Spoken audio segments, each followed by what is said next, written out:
Keanu Reeves stood disguised in the rain, strumming a battered guitar for pennies, until a little boy's last dollar sparked a kindness that would leave them both smiling in ways neither could have imagined.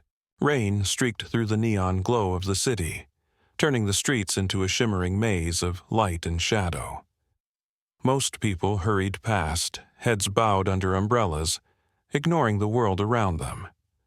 But 7-year-old Milo Baxter stopped dead in his tracks.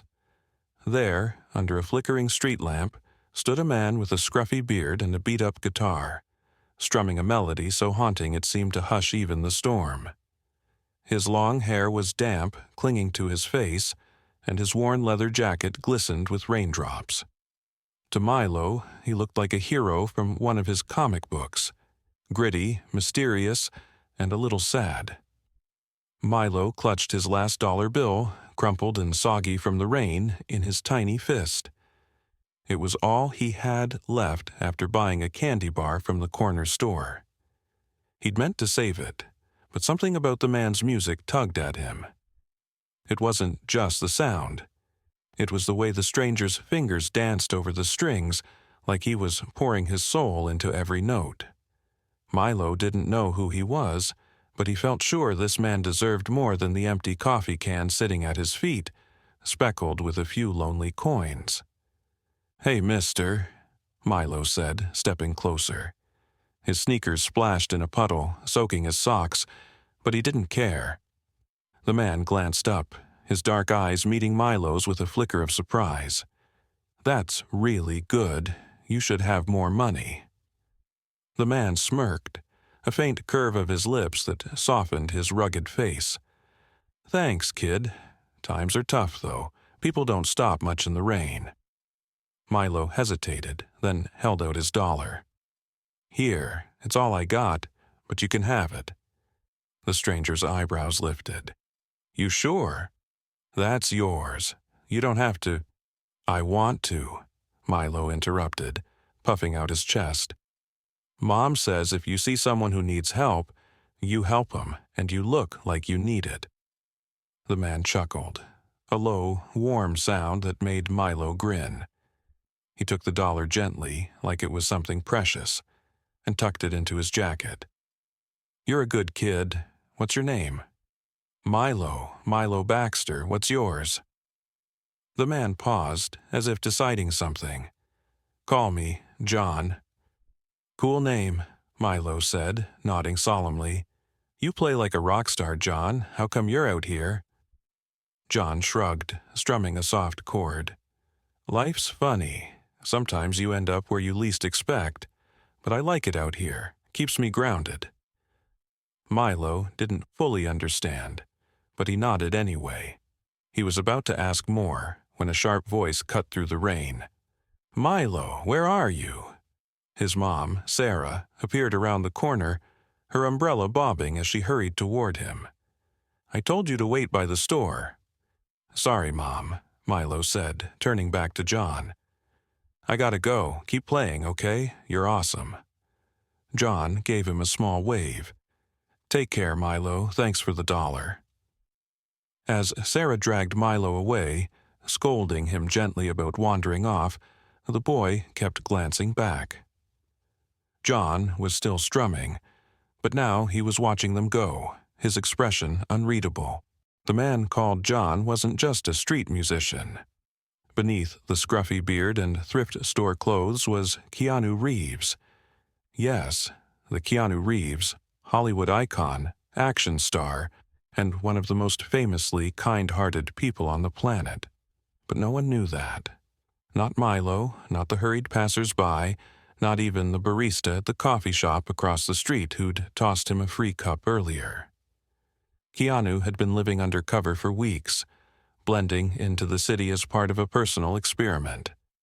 He'd grown tired of the spotlight, the endless cameras, the pressure to be Keanu Reeves all the time. So he'd ditched the mansions and motorcycles, traded them for a guitar and a backpack, and set out to see the world from the ground up. It wasn't about a movie role or some grand publicity stunt. Keanu just wanted to feel real again, to play music for strangers, to hear their stories, to remember what it was like before fame swallowed him whole. He'd been busking in different cities, never staying long, always moving on before anyone got too curious. But Milo's dollar had thrown him off. In all his weeks on the streets, no one had given him their last anything. That crumpled bill felt heavier than a stack of hundreds. That night, Keanu sat in a cheap motel room, the dollar still in his pocket. He couldn't stop thinking about the kid, Milo Baxter, with his wide eyes and earnest heart. Keanu had met a lot of people in his life, from A-list stars to struggling artists, but there was something about Milo that stuck with him. Maybe it was the innocence, or maybe it was the way the boy reminded him of himself at that age. Small, scrappy, and determined to make a difference, even if it was just $1's worth. He pulled out his phone, hesitated, then typed Milo's name into a search. It didn't take long to find him. A local news article popped up. Single mom and son face eviction after rent hike. Sarah Baxter, 32, worked 2 jobs to support her son, but a sudden increase in their apartment's rent had pushed them to the brink. There was a photo of Milo, grinning with a missing tooth, holding a toy guitar. The caption read, "Milo dreams of being a musician one day." Keanu leaned back, staring at the screen. He'd always believed in paying kindness forward. And Milo's dollar? That was the purest kindness he'd seen in a long time. The next day, Milo and Sarah trudged home from the grocery store, their bags light with the few items they could afford. The rain had stopped, but the air was still heavy with dampness. As they rounded the corner to their street, Milo froze. There, leaning against a lamppost, was John. Except he didn't look quite the same. The scruffy beard was gone, his hair was tied back, and his clothes, while still simple, were cleaner, sharper. He held his guitar, but beside him was something else, a sleek black motorcycle that gleamed under the afternoon sun. "John?" Milo squeaked, dropping his grocery bag. An apple rolled into the gutter, but he didn't notice. "Hey, Milo," John said, stepping forward with a grin. "Thought I'd find you here?" Sarah frowned, pulling Milo closer. "Who are you? How do you know my son?" John held up his hands, calm and reassuring. "I met him yesterday. He gave me his last $1 while I was playing music. I just wanted to say thanks." Sarah's expression softened, but she still looked wary. "That's nice, but we're fine. You don't need to—" "I'm not here to bother you," John said. He reached into his jacket and pulled out an envelope. "I've got something for Milo and for you." Milo's eyes widened as John handed him the envelope. Inside was a single ticket to a concert. Not just any concert, but a private show by one of Milo's favorite bands, complete with a backstage pass. "No way," Milo gasped. "How'd you get this?" John winked. "I've got connections." Then he turned to Sarah and handed her a second envelope. She opened it, and her hands trembled. Inside was a check, enough to cover their rent for a year, plus a little extra. What is this?" she stammered. "A thank you," John said simply. "Your kid reminded me what matters. I figured I could return the favor." Sarah shook her head, tears welling up. "We can't take this, it's too much." "You can," John insisted, "and you will. Milo's a good kid. He deserves a break, and so do you." Milo tugged at John's sleeve. "Are you like a secret millionaire or something?" John laughed, crouching to Milo's level. "Something like that, but let's keep it our little secret, okay?" Before they could ask more, John climbed onto his motorcycle. "Take care, Milo. Keep being you." With a roar of the engine, he sped off, leaving them stunned on the sidewalk.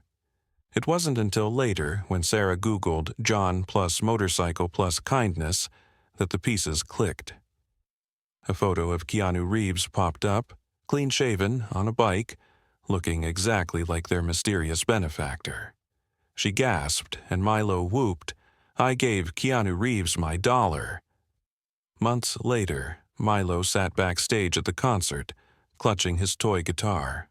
The band had invited him up for a song, and he'd played his heart out, the crowd cheering like he was a star. Back home, Sarah had framed the dollar Keanu returned to them, signed with a simple, "Thanks, Em." They never saw him again, but Milo never forgot the man who turned his last dollar into a lifetime of dreams. And somewhere out there, Keanu kept playing, one street at a time, knowing the world was a little brighter because of kids like Milo.